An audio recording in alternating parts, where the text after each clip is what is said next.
Right then, Vice City fans, after updating the dynamic brightness sheet yesterday and finishing off the rest of the weather to brightness comparative patches to allow that dynamic brightness system thing to work, I started looking at some of the property stuff because there was one or two things that I didn't do 4 or 5 months ago when I focused on the PAL 2003 version, the neglected version, as well as looking at other things.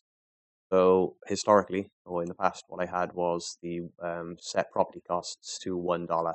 Not quite sure why I chose that. I think the reason was because I wanted to find the other stats and how it affects the rights and accesses to stats with money and property purchases. Anyway, obviously you can set that to $0 if you want, or that might not be too obvious for some people. So just iterate that, and then you can purchase properties from the beginning of the game with $0. Now the money system in GTA is completely terrible. I mean, it's effectively redundant once you've done the vigilante missions anyway, because you really don't need cash after that point. As you can see by doing a starter save, I'm on over 300,000 there, and that was more than enough, I think, to buy everything. Because you only need like 50 odd thousand to purchase the properties, the save points, and then the rest of them. Can't quite remember what the cost was, but I think it was only a couple of 100,000. Anyway, what's cool about this is whilst I was updating the cost and the display message, so that instead of if you haven't spent $3 on the property, like change to $1, that'll now displayed correctly. You can do that as well, so you get the message to see how much you spent. But the coolest thing is this address here that I found. So one of the beats that I was unable to port from the PAL 2002 beta was the debug camera and the teleport system. One reason for that is because it's reliant upon the ELF, and obviously I'm trying to make this compatible with all versions without using that ELF.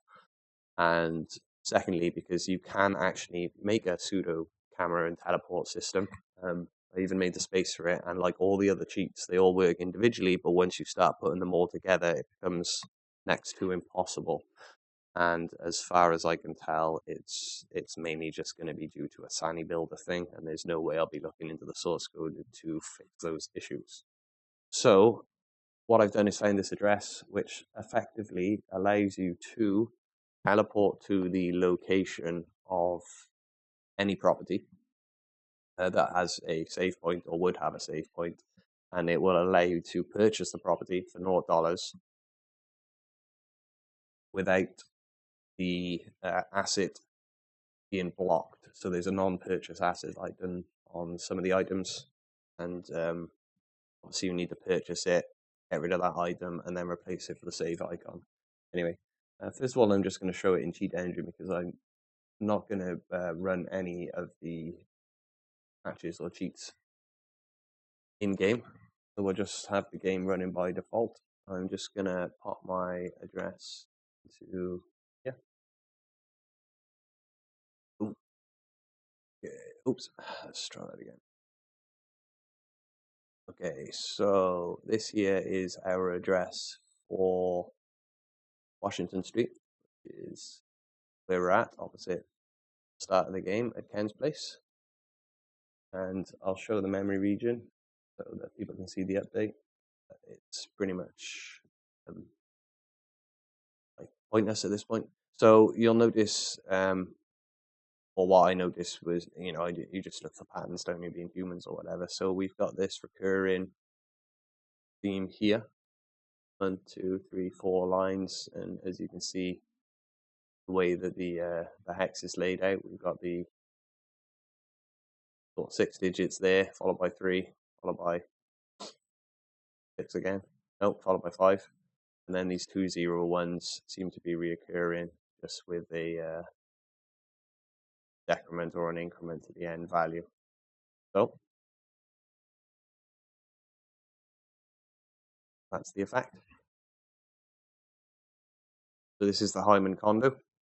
It's now purchased that so I can save the game automatically. It's teleported me there. If I was in a vehicle, it would teleport me inside the vehicle as well.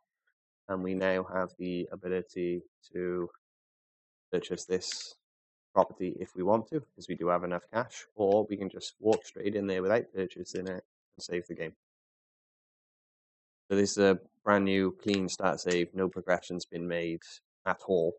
I've literally walked across the street auto-completed all of the starter missions, added fast reload to the same address where just above fireproof and where infinity sprint is.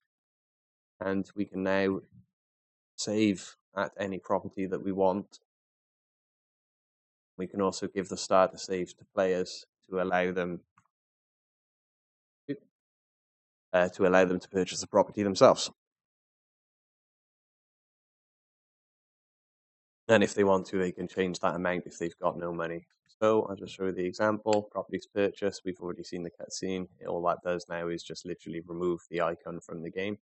All of the stats, you'll notice I bought that property but didn't buy the Hyman condo. Yeah, if we go down to the bottom to the properties owned, is 4. You'll see it's in the list: Hyman condo, Scum Hall Shack, Ocean Heights apartment, 1102 Washington Street, properties owned. So it all works perfect. Again, I think this is just one of the cooler things. It's just trying to think of ways to get around the inability to do what the PAL 2002 beta does with the ELF. And since I don't think anybody's actually capable of achieving what I'm trying to achieve, which is for all of those cheat codes to just a native final build ELF. So we're looking pretty good now. We're all together. We've got pedestrians on, pedestrians off. We've got a decent teleport system that'll take us to the save points, which is pretty cool. We've got the ability to unlock everything from the start without doing any of the missions and without destroying any of the progress, so the player can still do it and get all the benefits of everything. You can auto-complete all of the side quest missions and odd jobs that give you rewards. Press select and square, sorry, that was the cars on, cars off. If you do select and circle, this will disable the army and pedestrians and police and stuff like that. We've got select an L1, which will change the weather type. And if you enable your cheats, you can get dynamic lighting with the weather as well. So this bar here will change the brightness will change depending on the weather. We've got get in the vehicle and change vehicle colors. Now there's 2 SEMs available for this just to demonstrate the weirdness of the coding and how it's like not really my fault. There seems to be a bug here where when you hold down L1 it changes color 1, hold down L2 it changes color 2, which is fine. But then when you switch back to L1 it then changes color 2 and then continues to change color 1. This is the first time this has ever happened, and the code has just been copy and paste since the first time that I got it working as an individual script. I don't know why that's occurring. These are just the weird quirks that are kind of unavoidable. So I don't know, maybe that can be circumvented, but everything else is there. And what's going to happen when you change your colors as well is you can, boom, spawn explosions in front of you on your x-axis relative to the player. And this makes doing the vigilante missions extremely easy, because you can just fly up to the vehicle that you want, boom, blow it up. But it's not a projectile. Just a note that there is no way, as far as I'm aware, to spawn projectiles. So that's a pretty cool thing, and it also doesn't count as the police kind of reacting to you as well. So that won't happen. And this vehicle is also damage proof once we press circle. It's got immunities, and it's also got bulletproof tires. So all of that is done. Pretty much every cheat now that you wanted is there, and it's all available from the start of the game. So, bit of a long-winded 10-minute video. As people don't know by now, all I do is a rant. Still, it all looks pretty good. It's all working fine. What else? Oh, there's 1 or 2 things I didn't cover, which is you've got the ability to change our clothes as well. Now, due to the way that GTA works, there's a weird buggy moment in GTA where At the moment, we're not in a vehicle, so it's set to 0. And then we get in a vehicle and it becomes set to 1. However, when you press triangle to get out at this moment here, we are currently with the door open outside the vehicle, but the game still thinks that we are inside the vehicle. Now, I tried to hunt down and fix this bug. I think I've got a way of doing it. At the moment, all I've done is just noted the player jump address and what happens on jumping. So there's an example there of where when you jump, it goes from 1 to 29. And whatever instruction that's doing is actually locking the player so that they can't move on the other axes. So if somebody can hunt all that down and understand it, they can apply it to player is in vehicle. Because when you're in a vehicle, it's actually moving your coordinates to that vehicle. It's a bit weird. It's not like when your coordinates are updating when you're moving around running in the world. So to demonstrate this bug and to highlight what you don't want to do is we have the option to hold down L3 and R3, which will clear your wanted level, change your clothes, and it'll grant you a melee weapon depending on the outfit that you're wearing. And this is another example where I could get that to work, but I couldn't get any other weapons to spawn other than melee weapons. Now, the weapon spawning system as a separate script works, but again, putting them all together doesn't work. So this is the best that we got. And it's kind of redundant anyway, because again, once you do the vigilante missions, you've got plenty of cash and you can collect all the weapons from those missions. Anyway, back to the player in out bug. We can demonstrate this bug now by pressing triangle.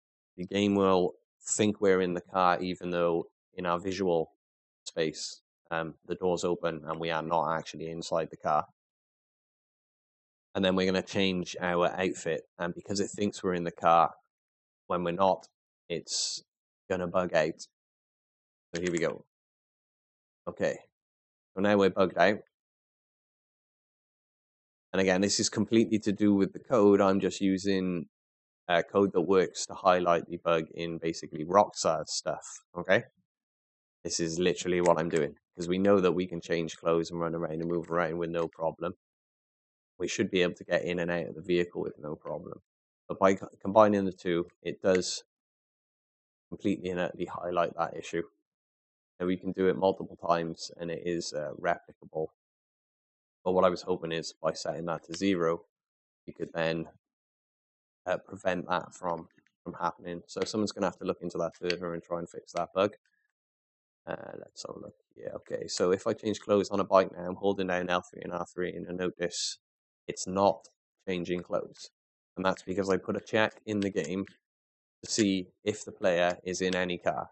So if you're not in a car, hold down L3, R3, you can change clothes. If you're in a car, and yes, bikes are classed as cars as well. They're like a subset of that. You'll see it's not changing. But then if you get off at the right moment, you can change really quickly. Okay, and there you go again. And as you can see, we're now stuck because of this weird, bizarre bug within the game where either Rockstar didn't obviously expect this to happen or just did not think that there should be a check and balance. And this explains some of the other bugs that can occur in the game as well. We are now stuck here. Unfortunately, the only way to get out of this is to either hard reset or do suicide or something, like spawn some weapons and kill ourselves, something like that. Anyway, that's that bug highlighted. That's all the cool stuff highlighted. And that's just the original sort of notes and documentation on that and the updates and everything done. Cool. So whatever, completely extended, rambling, ranting, fucking stupid nonsense video, but with very cool effects nonetheless. Boot up that. And done.